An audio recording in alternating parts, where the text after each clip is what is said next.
आप जानना चाहते हैं कि जब हम ध्यान में बैठते हैं तो ध्यान में जब हम अपना एकाग्र करने का प्रयास करते हैं और अनहद को खोजते हैं तो ये अनहद हमें कितने दिन में मिल जाती है या ये अनहद हमें कितने दिन में सुनाई देती है, आप यही जानना चाहते हैं। देखिए ऐसा है,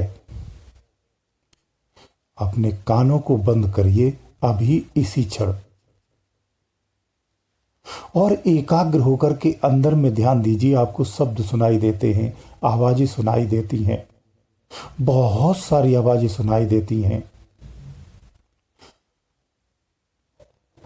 अनहद हर क्षण चलता है, हर क्षण चलता है, ये कभी नहीं रुकता है। सुनाई कब देता है? ऐसा है, जब आप अपने ध्यान को आंतरिक करते हैं, एकाग्र करते हैं, ये जिस क्षण भी एकाग्र हो जाएगा अनहद सुनाई देने लगती है। क्योंकि अनहद तो निरंतर है, हमारा ध्यान उसकी तरफ नहीं है, हमारा ध्यान उसके अनुकूल नहीं है, इसलिए हमें सुनाई नहीं देती है। जबकि अनहद बहुत तेजी से चलती है, मंद गति से भी नहीं, बहुत तेजी से आवाज आती है। अनहद सुनना, अनहद पर अभ्यास करना, अनहद को जानना बहुत जरूरी है, परम आवश्यक है। सहज योग के तहत ये विधि बहुत ही सरल और आसान होती है, सबके लिए आसान होती है। ये ऐसी विधि है जिसके माध्यम से आप संसार को भी जीते हुए परम गति को प्राप्त कर सकते हैं। एक ऐसी विधि है।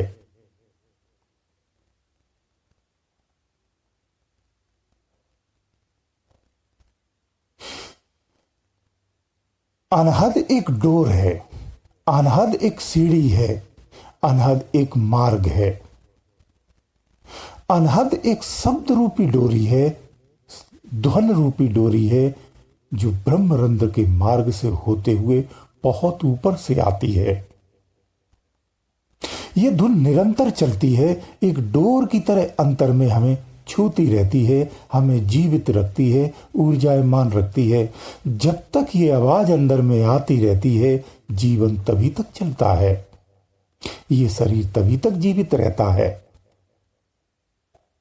जो साधक इस डोर को पकड़ लेता है, ये डोर सुते से ही आपको खींचकर इस शरीर से बाहर उस सतलोक की तरफ ले जाती है। इस डोर का यही कार्य है, इस डोर की यही क्रिया है।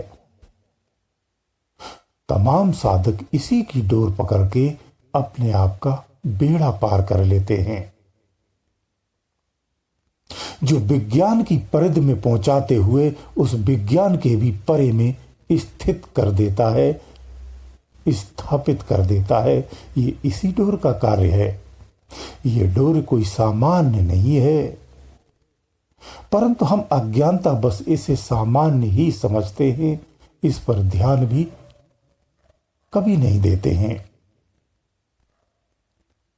साधना में अनहद अगर ध्यान सही से लगा लो तो आपको एक ही दिन में सुनाई देने लगती है, 1 घंटे में सुनाई देने लगती है, 1 मिनट में सुनाई देने लगती है। अगर सही से साधना नहीं हो पाती है, ध्यान अगर आपका सही से एकाग्र नहीं हो पाता है, तो महीनों भी लग जाते हैं। वैसे ऐसा होता नहीं है, निरंतरता उसमें होती है। जब ध्यान आप एकाग्र होते हैं, आप किसी सन्नाटे में जाते हैं, दूर एकांत में कहीं चले जाइए, भीड़ भाड़ से जब बाहर एकांत में बैठेंगे तो आप सन्नाटे जैसा महसूस होता है और गहराई से सुनेंगे तो आपको आवाजें आती हुई सुनाई देती हैं।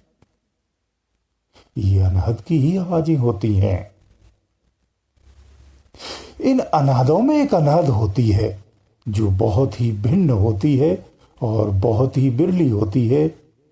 संत जन अपने साधक को वही युक्ति बताते हैं और उसी डोर को पकड़ के अपना बेड़ा पार कर लेते हैं। ये सरलतम, सहजतम और बहुत छोटी विधि है, छोटा मार्ग दर्शाता है। इससे भी आप सद्गति को प्राप्त कर सकते हैं। ये विज्ञानमय अवस्था की एक झलक है। अंतर में विज्ञान ही विज्ञान है। जो वास्तविक दुनिया है वो विज्ञानमय दुनिया है, यानी विज्ञान का क्षेत्र है। उसे ही समझना होता है। उसको जिस दिन आप समझ जाते हैं, आप सद्गति को पा जाते हैं, स्वयं की पहचान कर लेते हैं, स्वयं को जान जाते हैं। हम कौन हैं, कहाँ से आए, क्यों हैं, क्यों जीवित हैं और क्यों मर जाते हैं, क्यों पैदा हो जाते हैं, इससे पहले क्या थे, इसके बाद हम क्या हैं, हम इस तरह से क्यों जी रहे, हमारे अंदर में ईर्ष्या क्यों होती है, हमारे अंदर में प्यार क्यों जागृत होता है, हम जवान होते फिर हम बूढ़े हो जाते हैं, हम बीमार क्यों हो जाते हैं, हम अज्ञानी क्यों हैं, हम ज्ञानी क्यों हैं, ये संतजन क्यों है, ये संसार क्यों है, ये हवा क्यों चलती है, पानी क्यों बहता है, ये आसमान क्यों दिखता है, ये तारे क्यों दिखते हैं, ये जमीन किस लिए बनी है, मेरा निर्माण किस लिए हुआ है, मैं निर्माण में सदा अमर क्यों नहीं हूँ, मैं एक जैसा क्यों नहीं रहता हूँ, मैं पैदा होता हूँ, बूढ़ा होकर के मर जाता हूँ। इन सब अवस्थाओं को कभी खोजने का, जानने का आपने प्रयास नहीं किया है। अज्ञानता में पशुवत जीवन जीते हुए हम अपना जीवन व्यर्थ में ही गंवा देते हैं। हमें ये तक होश नहीं होता है कि मेरी वास्तविकता कहाँ है, मैं ये सब सोच पा रहा हूँ, ये सब संसार में कार्य कर पा रहा हूँ, मैं वैज्ञानिक हूँ, मैं डॉक्टर हूँ, मैं वकील हूँ, मैं जज हूँ, मैं बहुत बड़ा दार्शनिक हूँ, ये सब करने में सक्षम कैसे हो पाता हूँ, ये सब मैं कैसे कर पा रहा हूँ, ये क्षमता मेरी कहाँ से आती है, ये कौन सी ऊर्जा है जिस कारण से ये मेरे अंदर में समाहित है और ये मैं सब कुछ सोच पा रहा हूँ और संसार को जी पा रहा हूँ, इन सब कार्यों को कर पा रहा हूँ। इसकी वास्तविक मूल को नहीं जान पाते हैं और सारी चीज़ों को हम जान लेते हैं और उन्हीं में अपने आप को स्वीकार कर लेते हैं, धारित कर लेते हैं। इस तरह से हम जीवन जीते रहते हैं, सारा जीवन ऐसे ही जीते रहते हैं, अपने मूल से वंचित रह जाते हैं। संतजन उसी मूल की तरफ आकर्षित करते हैं, प्रेरित करते हैं और उसका भेद बताते हैं। इसलिए जीवन में सत्संग सुनना बहुत जरूरी होता है, सत्संग में जाना बहुत जरूरी होता है, आंतरिक ज्ञानों का अध्ययन करना बहुत आवश्यक होता है। इससे आंतरिक शक्तियों के बारे में जानकारी प्राप्त होती है, उनके प्रति आसक्ति बढ़ती है। जब उनकी प्रति आसक्ति बढ़ेगी तभी आप उधर आपका रुझान होगा, आप उस मार्ग पर जाने का प्रयास करेंगे। इसलिए सत्संग बहुत जरूरी होता है। ऐसे लोगों के पास जरूर बैठना चाहिए जो आंतरिक ज्ञानी है। अनहद आपको हर क्षण सुनाई देती है। आप अपने कानों को बंद करिए और तत्क्षण अपनी अनहद को सुन सकते हैं। ये हर जीव के अंदर संचारित होता है। ये आंतरिक ऐसा विज्ञान है जो ऊर्जा के रूप में अंदर में प्रवेश करता है और तरंग के रूप में एक धुन लेकर के आता है जो इस शरीर को जीवित रखता है, संसार के समस्त जीवों को जीवित रखता है। संसार के समस्त जीवित और निर्जीव वस्तुओं की उसका जो वास्तविक स्वरूप है या उसकी यथा स्थिति को स्थिर रखने का कार्य ये शब्द ही करता है, ये अनहित ही करता है। लाल है तो लाल ही रहेगा, मिट्टी है तो मिट्टी ही रहेगी, वृक्ष है तो वृक्ष ही रहता है, शरीर है तो शरीर ही रहता है, अग्नि है तो अग्नि ही रहेगी। इस तरह से जो आकृतियां और आकृतियों के मूल गुण को स्थिर रखने का कार्य यही ऊर्जा तो करती है। सारा खेल इसी ऊर्जा का ही होता है। इसलिए जब तक ये शब्द आ रहा है, जब तक ये धुन आ रही है, जब तक ये आवाज अंतर में आ रही है, तभी तक उस वस्तु का अस्तित्व होता है, अन्यथा वो नष्ट हो जाती है। ये बहुत बड़ी साइंस है, ये बहुत बड़ा विज्ञान है। इसे आपको जानना चाहिए। जो साधक अंतर्गत हो जाता है, अंतर में चला जाता है, समाधिष्ट होता है, योग के माध्यम से अपने को ऊपर को खींचने का प्रयास करता है, वो साधक इन सब रहस्यों को जान जाता है जो बहुत ही सरलतम है, साधारण है और सम्मुख है। कोई गुप्त नहीं है।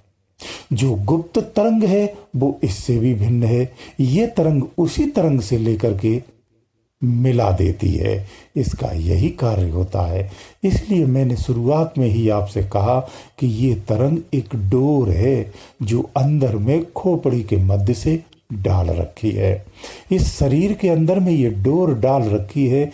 इस डोर को जो साधक पकड़ लेता है वो इस शरीर से बाहर निकल जाता है और उस लोक में पहुंच जाता है जिस लोक से कभी वो भिन्न होकर के जीव रूप में इस संसार में भटक रहा है। इसीलिए इस डोर को पकड़ के रखना चाहिए। आपका निश्चित रूप से कल्याण हो जाता है। सदगति पाने के लिए कठोर साधनाएं तो करनी पड़ती हैं, सहजता में भी संभव होती है। ये मार्ग वही मार्ग है। तो इस तरह से आप अपनी धुनों को सुन सकते हैं, अनहद को सुन सकते हैं।